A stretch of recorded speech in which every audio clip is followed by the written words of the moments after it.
dub by my side, till the day I die.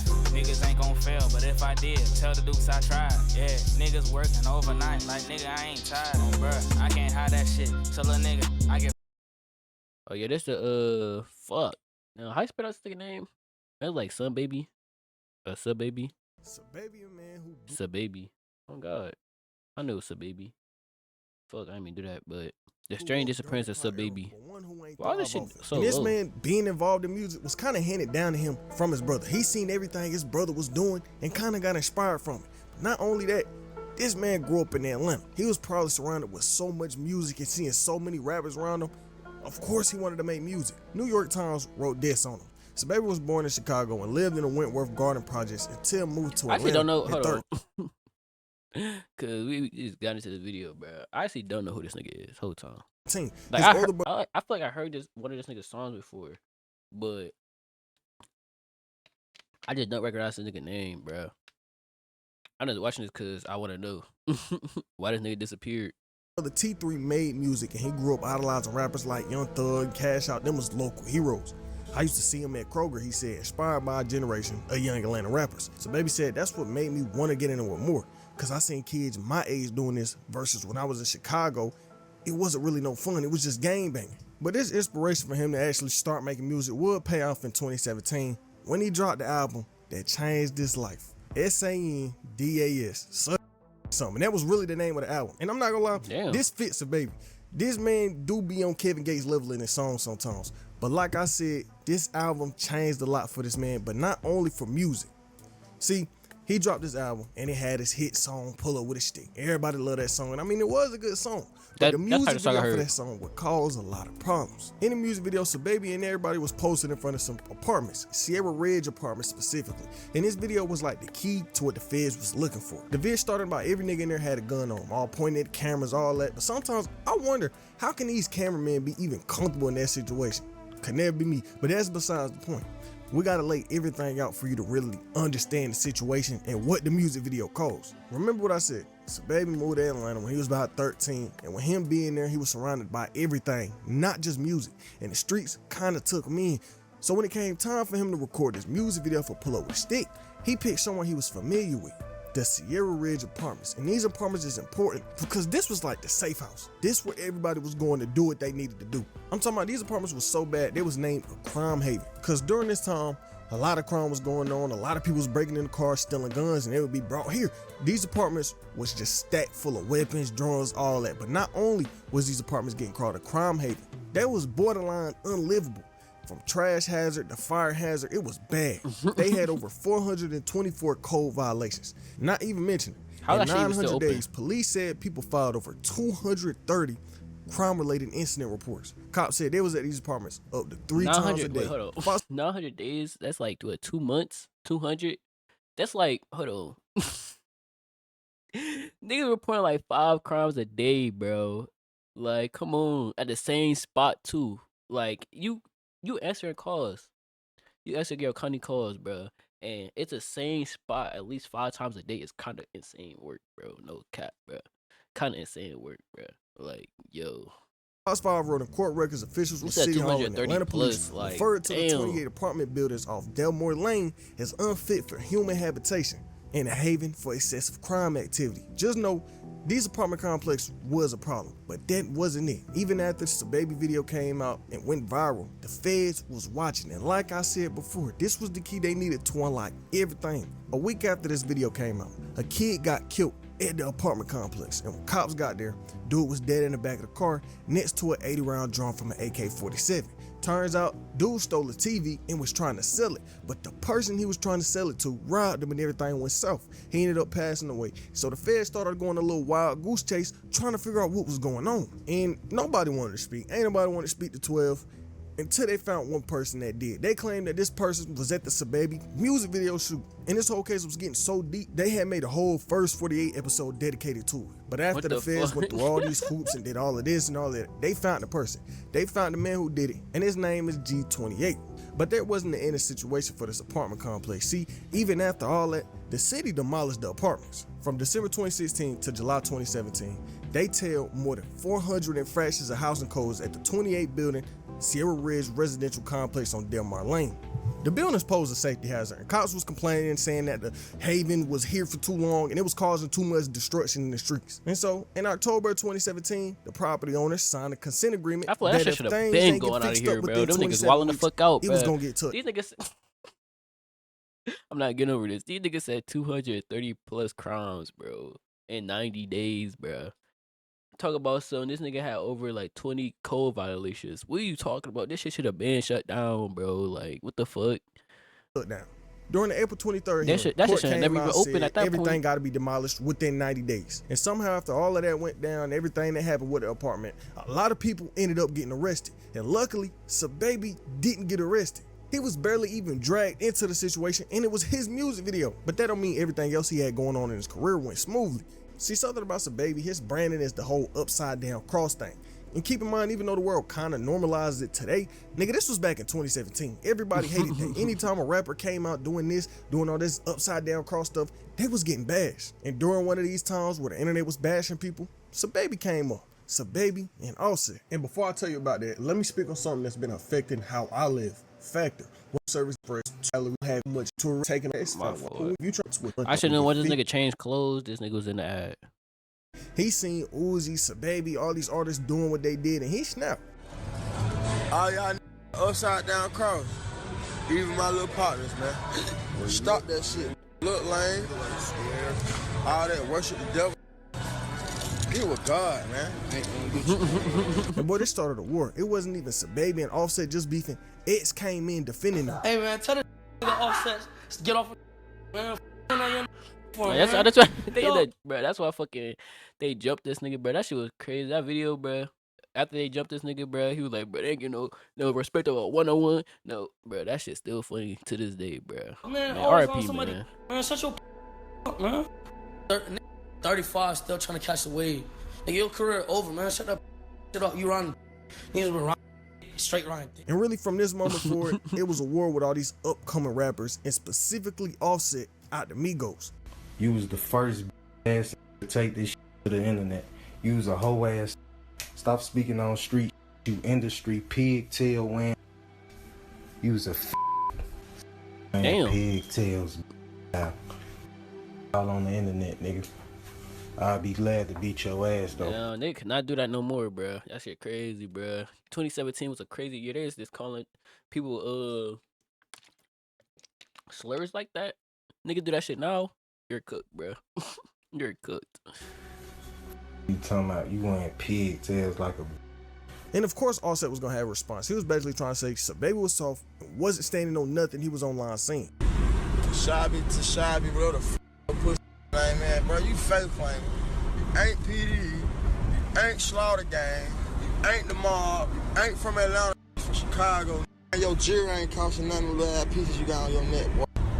Then you talking about you beat my ass, and I pull up to your hood that ain't your hood and have white stripe your ass out in your hood, bro. You better know what's going on with that.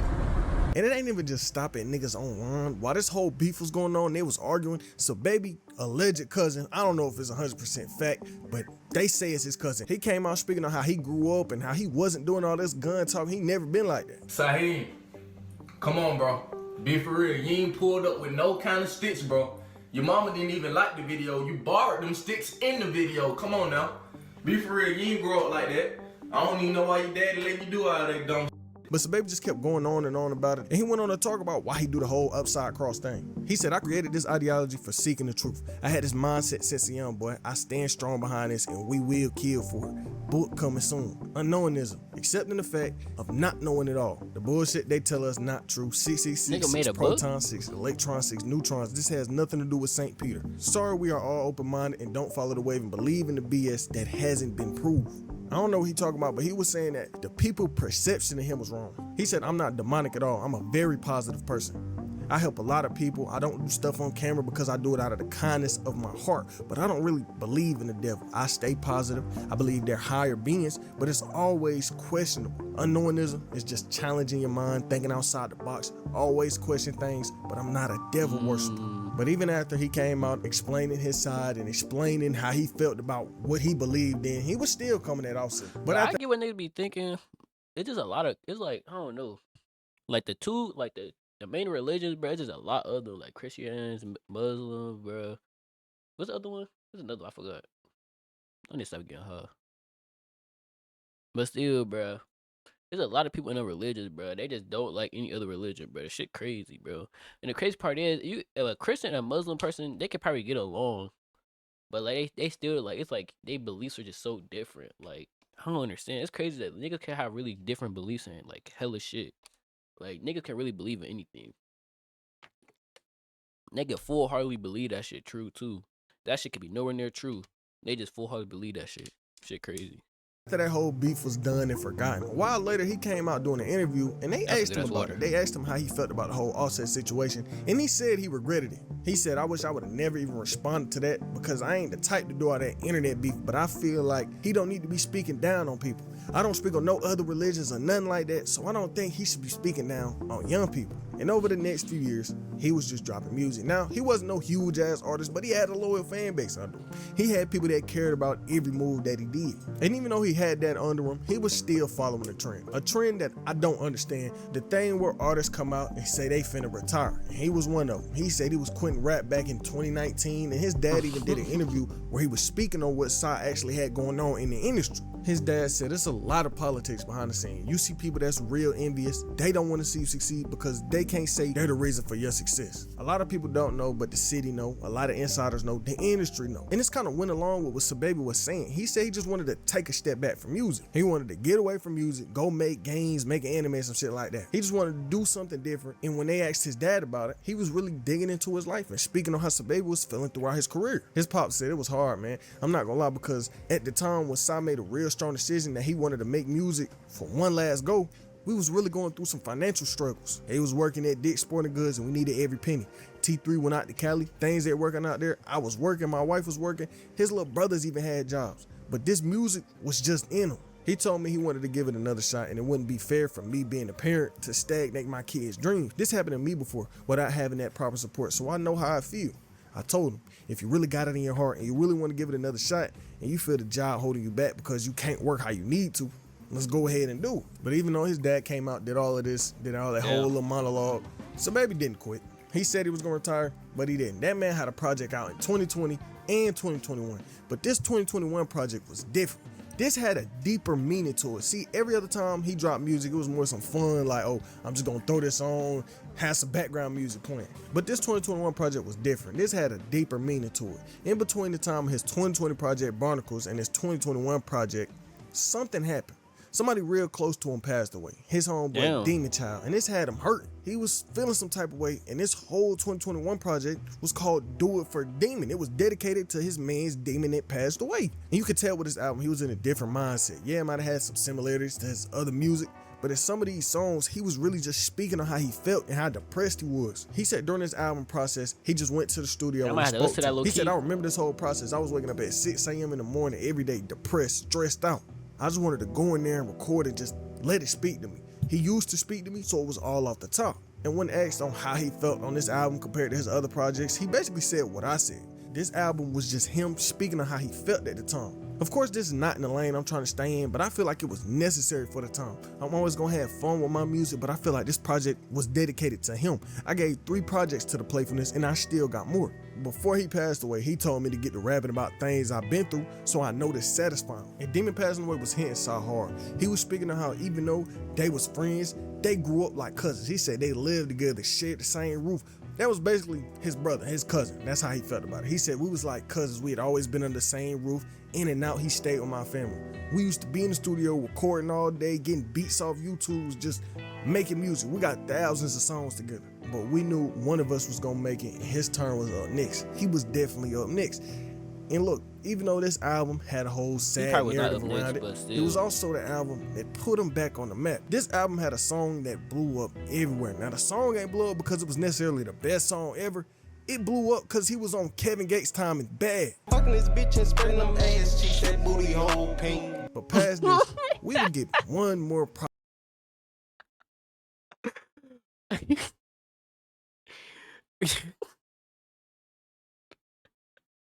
Yo, no. How does that have to do with his man's dying, bro? You say do it for Demon, do it for his man's, his cousin, his day one.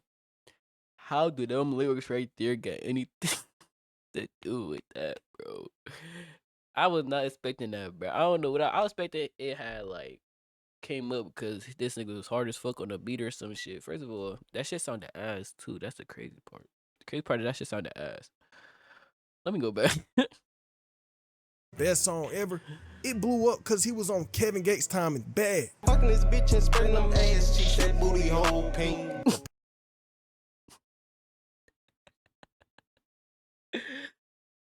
Alright. Past this, we would get one more project out of him, but this wasn't no normal project. Back 2 years ago, December 2022, something happened in the industry. Basically, every nigga out of Atlanta got their music leaked. If I'm not wrong, this is one of the biggest music leaks in recent times. It had Cardi, Thug, Future, Gunna, all these rappers got their music leaked.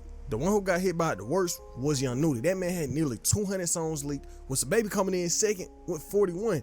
Now, we don't know what happened, but something in Atlanta had to go wrong if all these people from just this area got their music leaked. Definitely But what did died Sahbabii have to say about his songs leaking? Nothing. The nigga didn't say nothing about it until a couple weeks later, he randomly got on IG and said, leak out tonight, new music next month. And he did just that. He dropped the whole project with some of the songs that got leaked. And yeah, this project might have fed the fans for a little bit, but I don't think we getting no music from him no time soon, cause his last single came out back in July 2023, and that's really all we heard from him. Yeah, he might get on his story, post a little bit every now and then, but who knows when his fans getting solo music from him again, cause he still do features. He was just on the Lyrical Lemonade album that came out earlier this year, but it seemed like he just out living his life, cause a month ago his BM posted on IG saying they was having a second kid, so who knows when it dropped again. It seemed like him saying he was gonna retire back in 2019 wasn't a lie. I hope he doing good though. He could seem like him. That was kind of rude, wasn't it? Oh no, my fault. What's her shit? Chase. Alright, cause look, she looked ugly, bro. I gotta make sure, bro.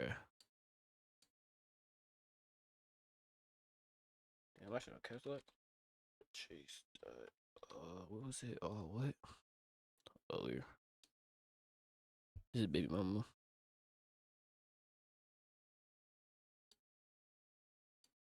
She definitely had a C-section, first of all. Shit crazy. Or that's how she might not have, I don't know. Kinda look like it though. They baby mama ugly though. Now I don't wanna say that cause like she a chocolate Korean brown skin. I love my brown skin, and she petite, like look-key my type whole time. But she got ugly.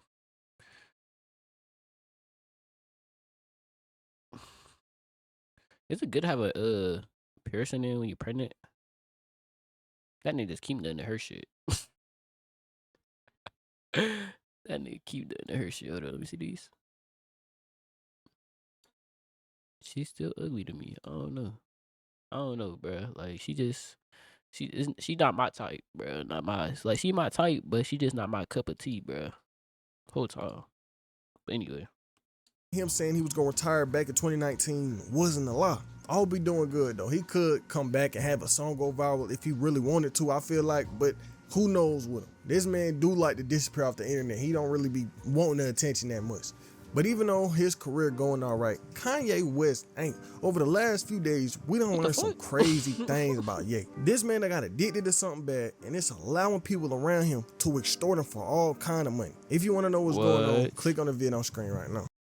No video on the screen, by the way. Nigga just said that shit for no reason. But look, you want to know what that nigga talking about.